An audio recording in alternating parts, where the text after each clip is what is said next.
હું કુણાલ જયેશભાઈ પટેલ, મારે પટેલ ફળિયામાં રહેવાનું.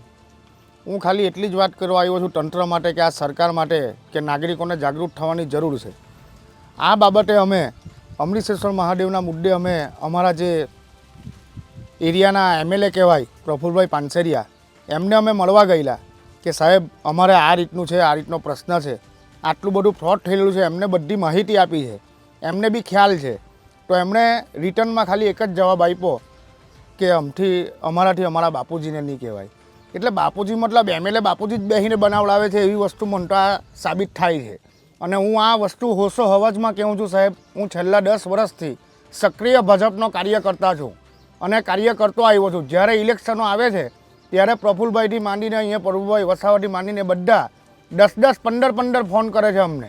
અને ત્યાર પછી ઇલેક્શન પતે, અમે ભાજપને લીડ આપીએ, અમારા ગામથી ભાજપની સીટો જીતી જાય.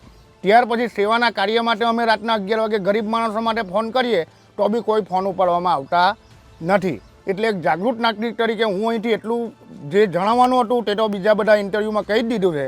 પણ એટલું જાગૃત નાગરિકોને હું જણાવવા માગું છું કે તમારો મત છે, તમારો અધિકાર છે મત આપવાનો. કોને મત આપવો કોને નહીં આપવો એ સમજી વિચારીને ભવિષ્યમાં મત આપવો. બાકી આવા પાખંડીઓ તો છે આસારામ બાપુ જેવા કે જેઓએ આ વલ્લભભાઈ સવાણી તેઓ બીજા આસારામ બાપુ જ કહેવાય મારી દ્રષ્ટિએ. મિત્રો, આવા જ વિડીયો અને શોર્ટ્સ જોવા માટે આજે જ અમારી ન્યૂઝ રૂમ યુટ્યુબ ચેનલને સબસ્ક્રાઇબ કરો.